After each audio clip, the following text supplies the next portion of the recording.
함께 인사 나누겠습니다. 사랑하고 축복합니다라고 인사하겠습니다.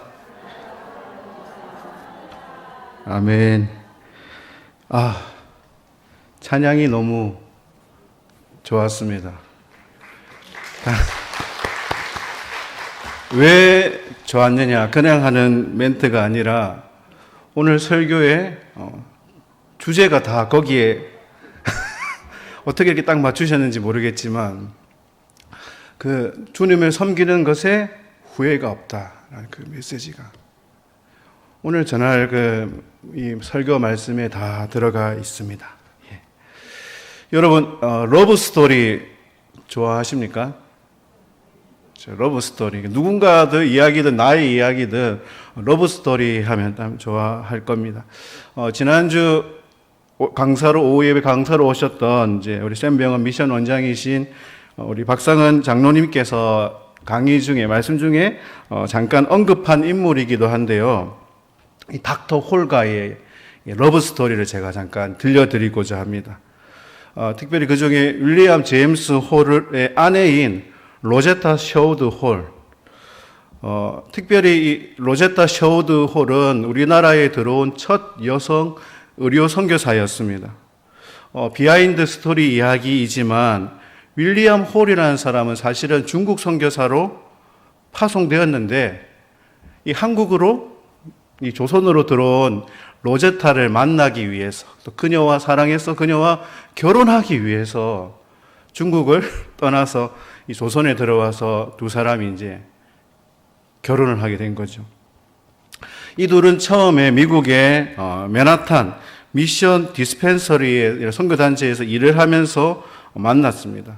윌리엄은 이제 캐나다 출신이었는데, 처음에 윌리엄 홀이 이제 먼저 중국 선교사로 파송되었고, 또 로제타는 조선의 의료 선교로 나간 겁니다. 그리고 이제 결국에는 이들이 조선에서 만나게 되었고, 이들 사이에서 태어난 사람이 특별히 이제 우리에게는 많이 알려진 사람이기도 한데요. 닥터 셔우드 홀입니다.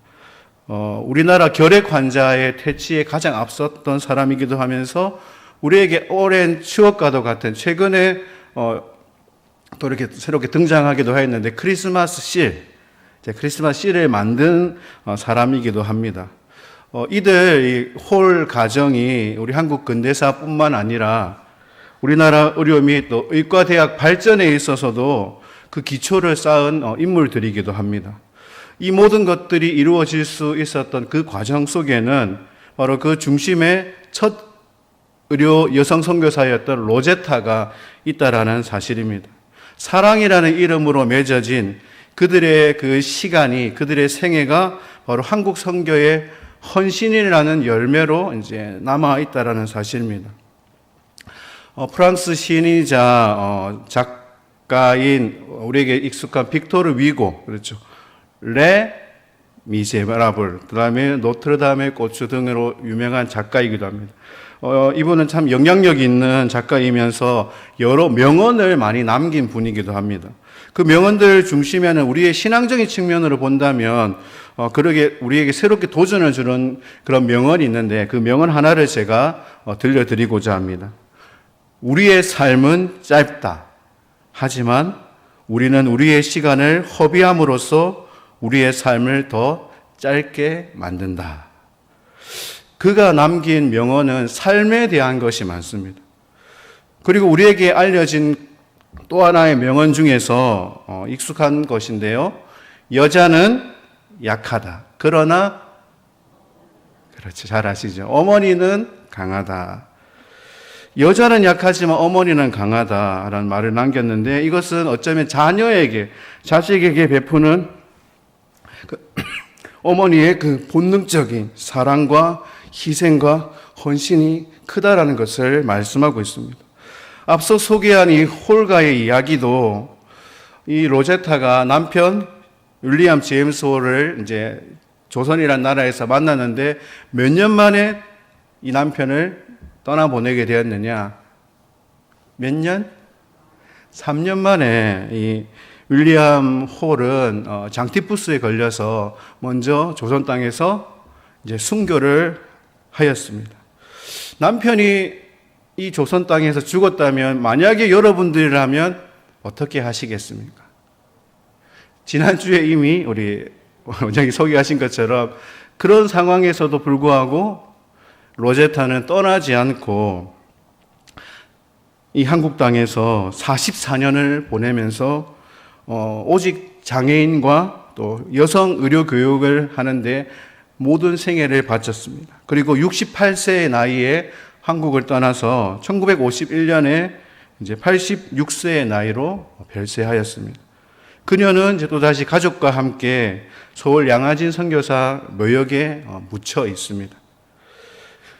우리 과거의 근대사를 돌아보아도 어머니라는 존재는 그렇죠. 국적을 초월하여서 시대 속에서 고난과 역경을 이겨내는 인물로 가장 많이 소개하는 것들이 대부분 여성이라는 것을 우리는 보게 됩니다.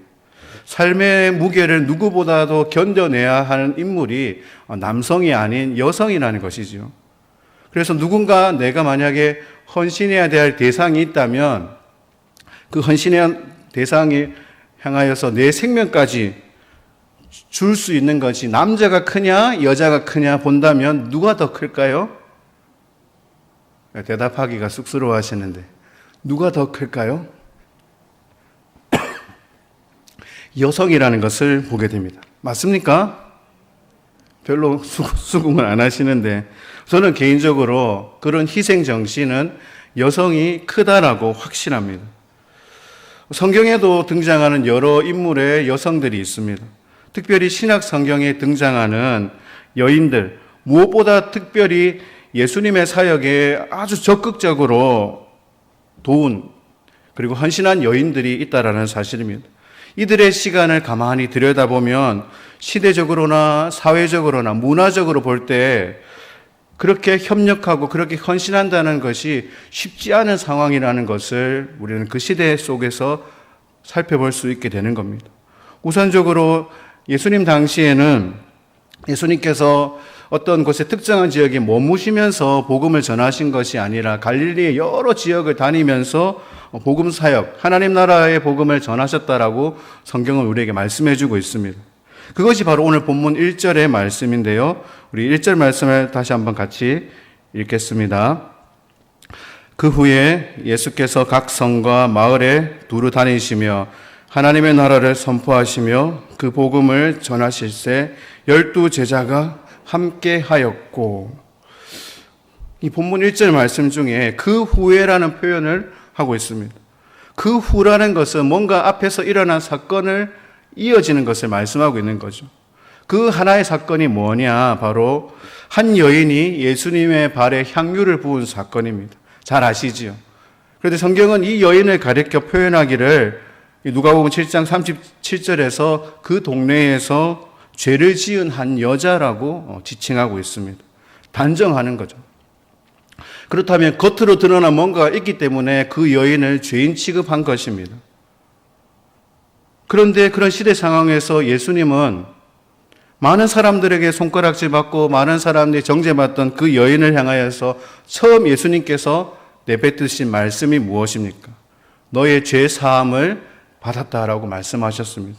그리고 그 후에 이어서 이 여인에게 예수님은 너의 믿음이 너를 구원하였다라고 말씀하셨습니다. 그래서 평안히 가라 이렇게 말씀하셨죠. 주님은 자신을 향한 그녀의 간절한 믿음을 보신 것입니다. 이 죄 많다고 여김받던 여인은 자신의 삶을 두고 수많은 따가운 시선을 받아야 됐고 손가락질을 받아야 됐습니다. 그리고 그녀가 예수님 앞에 찾아오기까지 얼마나 큰 결심과 얼마나 큰 각오로 그 예수님께 나왔겠냐는 것이죠. 그녀는 눈물로 예수님의 발을 적시고 자신의 머리털로 그 발을 닦았습니다.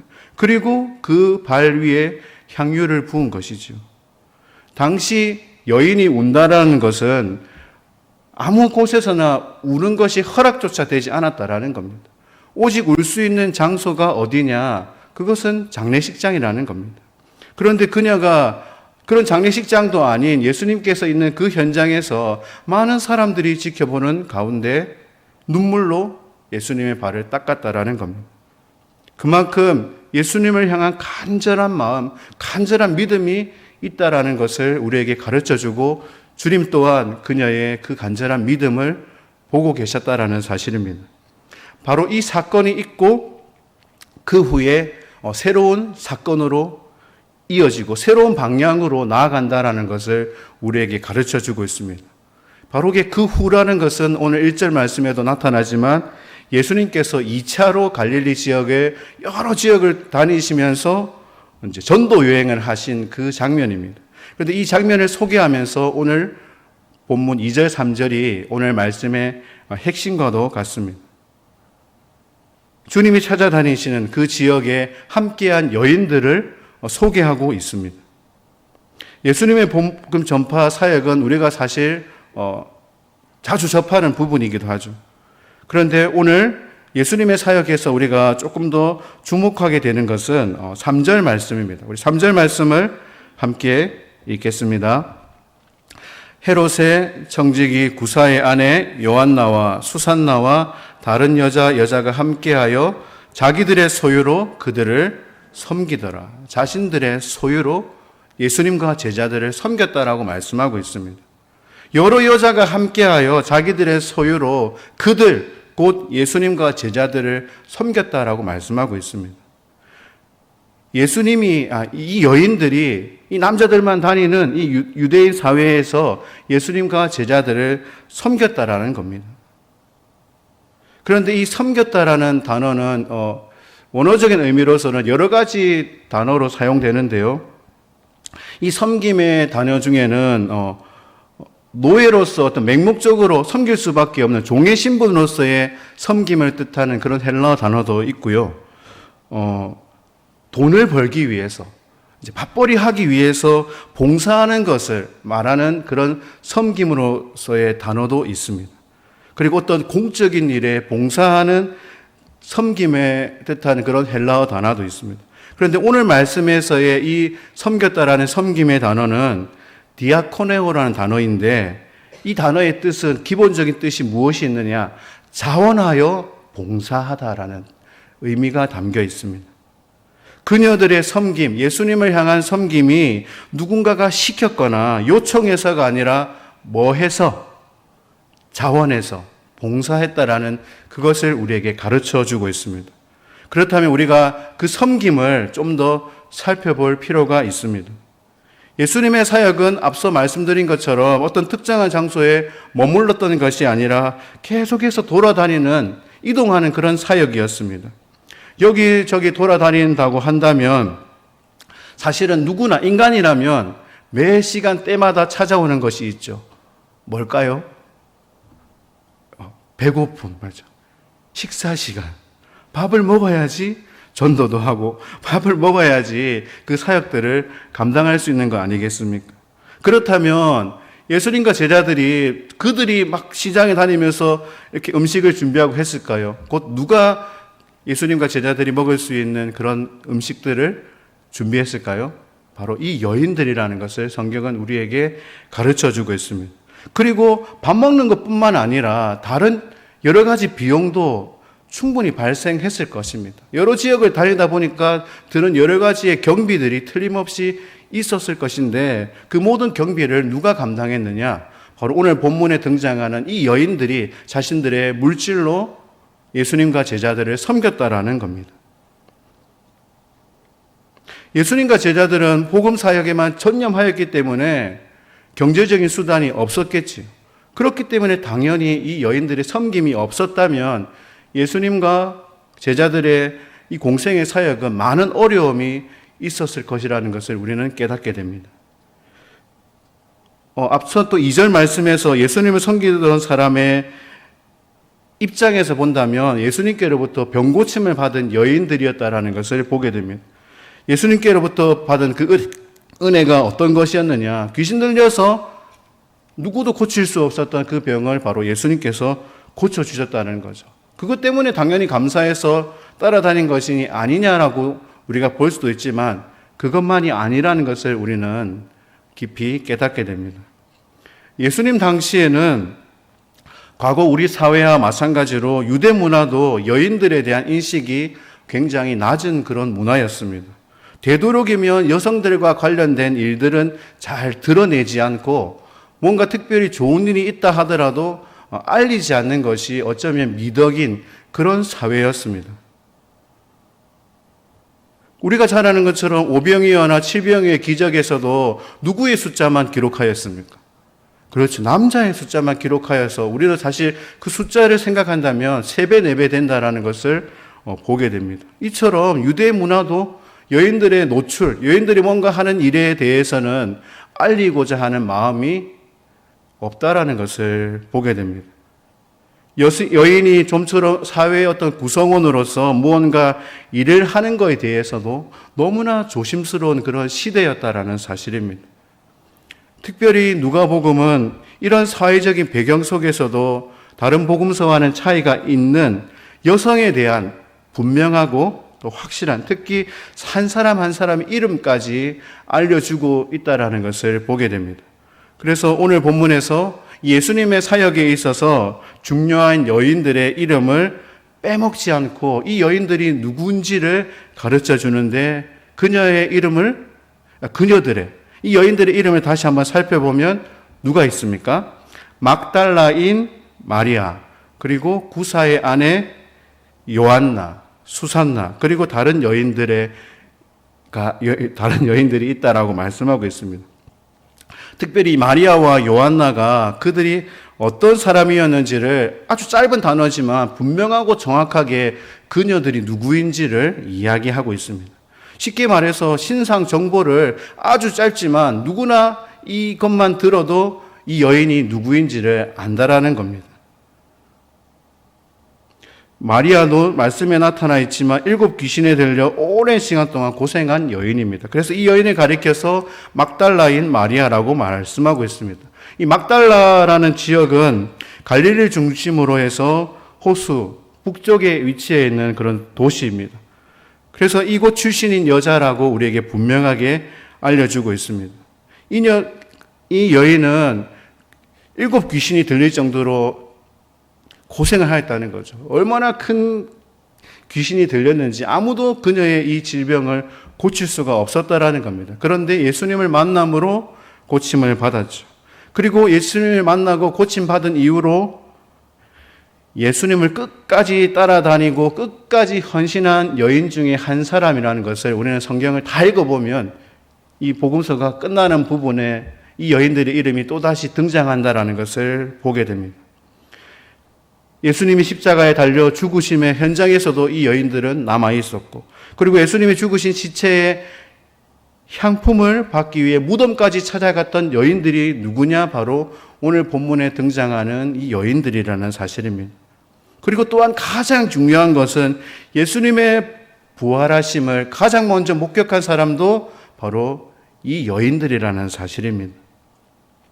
예수님의 부활 승천 이후에 이 여인들의 삶을 평가해 보라고 말한다면 어떤 삶을 살았는지 우리는 충분히 알 수 있습니다. 그 어떤 누구보다 끝까지 예수님을 위한, 그리고 하나님의 나라 초대교회의 산 증인이 되었을 것이라는 것을 충분히 짐작할 수 있습니다. 우리 본문 3절 말씀을 다시 한번 같이 읽겠습니다. 헤롯의 청지기 구사의 아내 요한나와 수산나와 다른 여러 여자가 함께하여 자기들의 소유로 그들을 섬겼더라. 제가 왜 계속해서 반복하고 있느냐? 구사의 아내 요한나라는 단어를 주목하기 위해서입니다. 구사의 아내 요한나라는 여자가, 구사의 아내면 아내지 이 여인이 뭔가라고 생각할 수도 있겠지만, 우리가 성경을 가만히 살펴보면 예수님의 가까이에 있었던 많은 대부분의 여인들은 어쩌면 그 당시 사회적으로나 그런 문화적으로 봤을 때 소외되고 가난한 여인이었다든지 이처럼 누군가로부터 정죄받던 여인이든지, 쉽게 말해서 그 사회에서 소외된 사람 중에 많은 여인들이었다는 겁니다. 그런데 오늘 본문에 등장하는 이 구사의 아내 요한나는 그런 여인들과는 다른, 삶의 질이 다른, 삶의 환경이 너무나도 다른 여인이라는 것을 보게 됩니다. 그런 많은 여인들 속에서 이 요한나 또한 그런 자신의 영적인 힘듦을 예수님을 통하여서 고침받았습니다. 그런데 이 구사의 아내 요한나는 어떤 여인이었느냐? 상당한 권력과 부를 가지고 있었던 여인이라는 겁니다. 유대 사회의 여인들은 앞서 말씀드린 것처럼 사회적인 위치가 그만큼 약했습니다. 그렇기 때문에 요한나는 남편이 아마도 그렇겠지라고 생각할 수 있겠죠. 바로 남편이 누구냐? 바로 그 당시 막강한 권력을 가지고 있었던 헤롯의 재무장관이었다라는 겁니다. 남편의 권력으로 얼마든지 이 요한나도 그 권력에 힘에 힘입어서 많은 영향력을 나타낼 수 있는 여인이었다라는 사실입니다. 그래서 이런 여인들의 제한된 사회적인 환경 속에서도 그 당시에서도 가만히 살펴보면 많은 여인들 중에서도 특별히 사회적인 영향력을, 그래서 그만큼 여인의 힘을 나타냈던 인물들도 있다라는 것을 보게 됩니다. 그런 흔적이 또 복음서에서도 등장을 하죠. 세례 요한이 죽게 된 장면에서 조금 틀린 얘기긴 하지만 세례 요한이 죽게 되는 장면에서 누구의 입김이 가장 셌습니까? 헤롯의 아내 헤로디아죠. 헤로디의 딸이, 이 헤로디아는 헤롯의 동생이 빌립에게서 낳은 딸을 앞세워서 누구의 목을 요구하였습니까? 세례 요한의 목을 요구하였고 결국에는 헤롯에게 세례 요한을 죽여달라고 요청하였고 이 여인의 입김이 그대로 들어갔다라는 것을 보게 됩니다. 결국 세례 요한을 죽게 만들었었죠. 또 하나의 사건에서 또 찾아볼 수 있는데요. 당시의 총독인 빌라도의 아내가 예수님이 재판하고 있는 그 당시, 십자가에 달리시기 전에 예수님을 재판하고 있는 당시에 그 재판장에 한 사람을 보냈습니다. 그리고 남편인 빌라도에게 이 메시지를 전하라고 했는데 그 메시지가 뭐냐? 마태복음 28장을 보면 이렇게 말하고 있습니다. 저 옳은 사람에게 아무 상관도 하지 마옵소서. 오늘 꿈에 내가 그 사람으로 인하여서 애를 많이 태웠다라는 메시지를 보냈다라는 겁니다.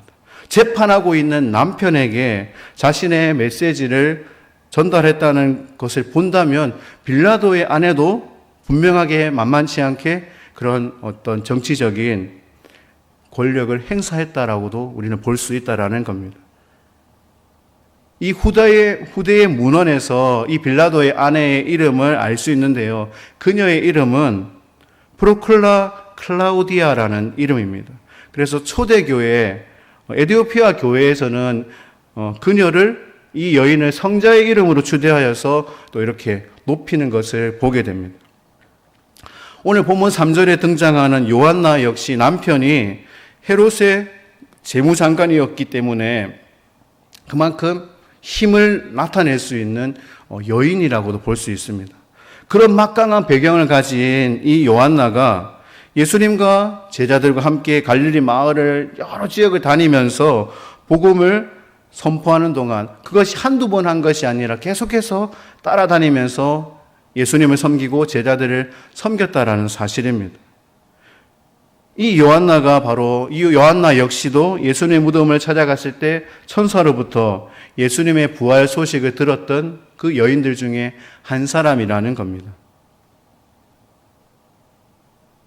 누가복음 24장 10절을 보면 11사도와 다른 모든 이들에게 부활 소식을 알린 사람이 누구냐라고 말씀하고 있냐면 막달라 마리아와 요한나와 야고보의 어머니 마리아라고 이 누가가 정확하게 알려주고 있다라는 사실입니다. 이 요한나라는 여인이 남편을 잘 둔 이유로 얼마든지 편안하고 안락한 삶을 살 수 있는 그 배경이 있다라는 겁니다. 얼마든지 자신의 남편의 이름을 앞세워서 자신도 마찬가지로 많은 그런 정치적인 권력의 힘을 맛볼 수 있는 그런 여인이었다라는 겁니다. 그런데 그녀는 자신의 이와 같은 그 재력을 자신의 목적으로 삼지 않았다라는 겁니다. 오히려 이 요한나는 막강한 권력자인 남편을 떠나서 예수님을 따르고 예수님의 그 십자가의 길을 택한 여인이라는 것을 깨닫게 됩니다. 자신의 남편인 구사는 헤롯을 받들어서 그로부터 주어지는 권력과 부와 힘을 쌓아가는 사람이었다라는 겁니다. 재물을 담당하고 있었기 때문에 이 요한나의 남편은 막강한 힘을 가지고 있는 권력자라는 것을 우리는 보게 됩니다. 상당한 높은 보직을 가지고 있는 정치인이었다라는 거죠. 그런데 그녀는 남편과는 반대로 예수님을 따르게 되었다는 그 사실 자체가 너무나도 어쩌면 충격적인 일이었을 것입니다. 당시 유대인들이 바라는 것은 무엇이었습니까? 자유죠. 자신들이 억압하고 있는 로마로부터의 자유함이었습니다. 그 자유함 속에는 좀 더 잘 살기를 원하고 이 억압된 굶주림이 많은 유대인들의 사회 속에 있었다라는 겁니다. 그래서 막강한 힘을 가진 정치 권력자로서의 메시아를 기다렸습니다. 누가복음에 나타나는 이 짧은 말씀 속에 어쩌면 그녀도 예수님을 그렇게 바라본 것은 아닌가라고 볼 수 있지만 전혀 그렇지 않다라는 것을 우리는 깨닫게 됩니다. 힘과 권력과 부를 가지고 있는 자신의 배경, 자신의 가정을 다 내려놓고 그녀로 하여금 무엇이 예수님을 따르게 만들었냐는 것을 우리는 깨달아야 하는 것에 있습니다. 그녀도 다른 유대인들처럼 예수님을 바라보는 것이 어떤 위대한 정치적인 메시아로서 예수님을 바라보고 예수님을 따라다닌 것은 결코 아니라는 겁니다. 그녀는 자기의 자산으로 예수님과 제자들을 섬겼습니다. 그녀는 남편이 있는 여인이었습니다. 남편은 로마로부터 주어진 권력을 가진 사람입니다. 여러분, 이 정도의 배경을 제가 반복해서 들려드린다면 이 요한나라는 여인이 예수님을 따라다니는 것이 가능할까요? 불가능할까요? 대답을 한번 해보십시오. 가능할까요? 불가능할까요? 불가능한 일입니다. 어쩌면이 아니라 그렇게 한다는 것 자체가 있을 수 없는 일이라는 겁니다. 한두 번 할 수 있는 것은 그렇게 생각할 수 있겠지만 끝까지 그렇게 한다는 것을 평생에 예수님이 죽으심의 현장까지 예수님을 따라다닌다는 것은 있을 수도 없는 일이라는 겁니다. 어쩌면 당시 사람들에게 어쩌면 예수님은 정치혁명가로서의 권력을 가진 메시아로서 여김 받았을 것입니다. 그래서 예수님의 마지막 그 십자가에 달린 명패에는 유대인의 왕이라고 써여 있었습니다. 유대인 왕이라 불리는 예수가 그 자신의 정치적인 권력의 뜻을 펼쳐보지도 못하고 십자가에 죽었다라고 사람들은 그렇게 여겼을 것입니다. 그래서 많은 사람들의 시선은 어떤 사람들을 향하고 있을까요? 결국 예수님을 따르던 사람들, 예수님의 제자들, 예수님과 함께한 사람들을 향하여서 그 시선들이 가 있었다라는 겁니다.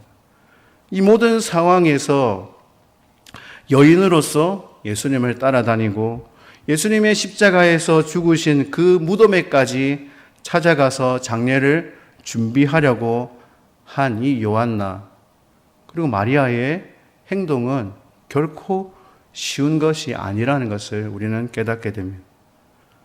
부활의 소식을 알리려고 사람들을 찾아가는 것, 이것조차 쉬운 것이 아니라는 것을 깨닫게 됩니다. 하나하나 다 놓고 본다면 이 여인들의 행동의 결정, 그렇게 하려고 노력하고 애쓴 모든 것은 결코 쉬운 것이 아니라는 사실입니다. 이 특별히 요한나는 가만히 있기만 해도 부와 명예가 그대로 따라오는 삶을 살아갈 수 있었습니다. 그 삶의 자리를 다 마다하고 남들이 꺼려하고 어쩌면 조심스러워하는 가려고 하지 않는 그 길을 따라 나섰다라는 겁니다. 예수님이 걸어가신 그 길을 함께 가는 여인이 되었다라는 겁니다. 그것은 무엇으로 설명할 수 있겠습니까? 주님으로부터 받은 은혜와 주님으로부터 받은 사랑이 자신의 부와 명예와 권력조차 다 내려놓고 주님을 따를 수 있게 만들었다라는 사실입니다. 그렇다면 우리는 우리 자신에게 물어야 하지 않겠습니까? 복음서는 하나의 역사입니다. 우리가 예수님의 길을 따른 이 많은 여인들, 특별히 이 요한나라는 여인을 조금만 깊이 살펴본다면 정말로 쉬운 것이 아니라는 것을 깨닫게 됩니다.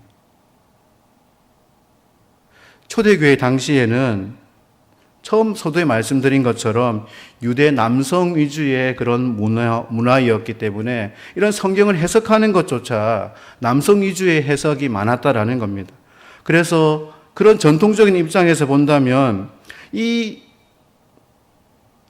요한나라 마리아가 한 행동은 사실은 그런 여러 가지 사건들을 더 많이 기록했음에도 불구하고 그냥 단지 이름만 나타냈다는 것에 불과하지만 그것이 엄청난 것이었다라는 것을 우리는 깨닫게 됩니다. 초기 성경의 주석가들은 다른 복음서와는 다르게 특별히 누가복음에서 항상 걸렸던 부분이 바로 이런 여인들이라는 거죠. 구사의 아내 요한나. 구사의 아내 요한나, 이 요한나를 어떻게 해석해야 되는가에 대해서 많은 고민들이 있었다라는 겁니다. 그래서 그렇게 해석하는 것에 대하여서 곤란해했다라는 것을 그런 문헌들을 보면 알 수 있습니다.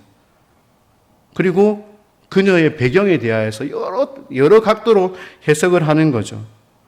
우리가 가만히 살펴보면 요한나가 남편을 떠나서 예수님을 따라갔다면 만약에 남편이 살아있다면 누가 먼저 그것을 알았을까요? 남편인 구사가 알아야 될까요? 몰라야 될까요? 당연히 알아야 되는 거 아니겠습니까? 아니, 남편이 있는 여인이 예수님을 섬기고 제자들을 따라다녔다는 것을 모를 수가 없다라는 겁니다. 누군가의 이야기를 통해서라도 들었을 것이라는 겁니다.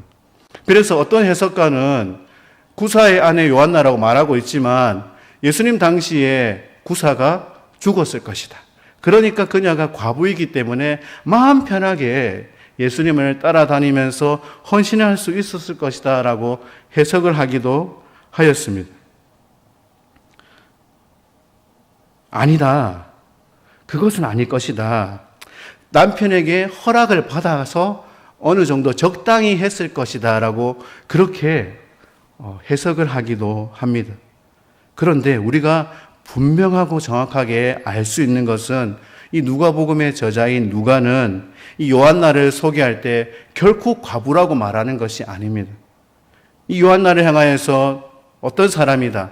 구사의 아내 요한나라고 말하고 있고 구사는 그 당시 바로 헤롯의 재무장관이었다라는 것을 성경은 증언하고 있습니다.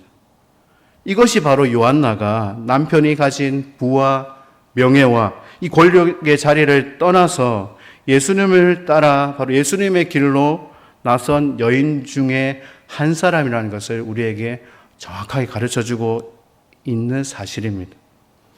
우리 사랑하는 오륙 여성교회 그리고 이곳에 함께하는 우리 모든 성도님들, 요한나가 자신과 자신의 가정에 주어진 부와 명예를 내려놓고 예수님을 따르게 된 이유를 우리가 무엇으로 설명할 수 있겠습니까? 그것은 처음부터 말씀드린 것과 같이 오직 주님께로부터 받은 은혜 때문이라는 사실입니다. 우리 또한 죄와 허물로 인하여서 죽을 수밖에 없는 그런 존재였습니다. 우리가 아무리 잘나고 세상에서 성공을 하고 남들이 부러워할 만한 사회적인 위치를 가지고 있다 할지라도 이 모든 것들은 언젠가는 다 없어져 버릴 것에 불과하다라는 사실입니다. 예수님의 그 십자가의 길을 따른 여인들은 무엇보다도 영원한 것을 사모한 여인들이었습니다. 진정한 하나님의 나라를 꿈꾸는 사람들이 바로 이 여인들이었다는 것을 깨닫게 됩니다. 예수님의 공생의 기간뿐만 아니라 초대교회가 세워져 나가는 모든 과정 속에서도 이런 숨겨진 수많은 여인들의 헌신이 있었기 때문에 오늘의 기독교가 이르게 된 줄 믿습니다. 이 한국 교회의 부흥과 성장에 있어서도 마찬가지겠지요. 그리고 우리가 앞으로 살아갈 우리의 교회 현장에서도 마찬가지입니다. 한국 교회의 사역, 우리 동네 중앙교회의 사역들, 하나님 나라의 부흥은 우리 오륙 여성교회뿐만 아니라 모든 여성교회가 감당해야 될 귀한 몫이라는 것을 깨닫게 됩니다. 우리 여기 계신 우리 장로님, 남성 우리 집사님들 이 사실을 인정하십니까? 우리가 이 자리 예배 드린 것만 보아도 여성이 많다라는 것을 보게 됩니다. 우리 모든 한 사람 한 사람이 주님께로부터 받은 그 은혜가 참으로 큰 것이기 때문에 그 은혜가 크다라는 것을 단지 그냥 입술의 고백으로만 끝나는 삶이 아니라 우리의 삶의 헌신으로 주님 앞에 나타낼 수 있는 은혜가 있기를 소망합니다. 이 성경에 있는 믿음의 여인들이 있었기 때문에 예수님은 공생의 사역을 감당하실 수 있었다라는 사실입니다. 그리고 주님은 이 여인들의 헌신을 교회의 많은 역사가들은 자세하게 나타내 주지 않았지만 주님은 다 기억하고 계시는 줄 믿습니다. 우리 동네 중앙교회에 있어서도 우리 여성교회 회원들의 헌신이 없었다면 우리 동네 중앙교회가 지금에까지 오기가 어려웠을 것이라고 믿습니다. 맞습니까?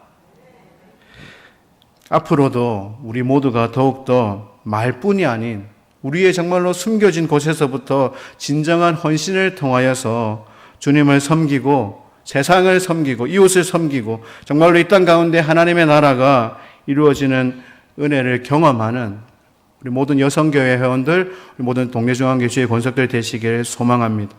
그래서 우리가 세상의 길, 성공의 길이 아닌 비록 힘들고 어려워도 주님의 그 십자가의 길을 걸음으로 말미암아 우리의 이름이 다른 누군가는 알아주지 않는다 할지라도 주님께 기억함이 되는 그 은혜가 넘치길 소망합니다.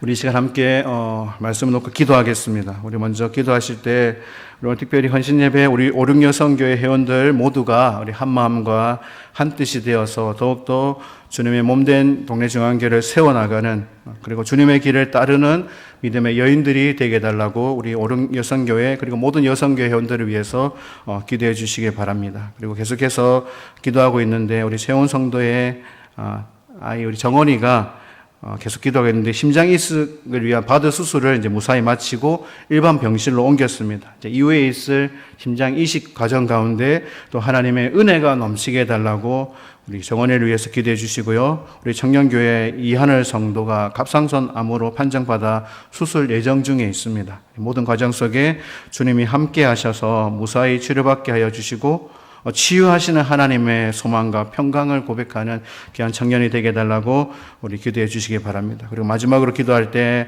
나라와 민족을 위하여서 이 시간 기도하기 원합니다. 우리 다음 주 수요일에 있을 지방선거 가운데 주님 함께하여 주시고 전심으로 국가와 민족을 위하는 위정자들이 세워지게 해달라고 이 시간 우리 오륙 여성교회와 우리 또 재용 성도의 달 정원이와 또 이하늘 성도님 그리고 나라와 민족을 위하여서 이 시간 합심하며 기도하며 나가겠습니다.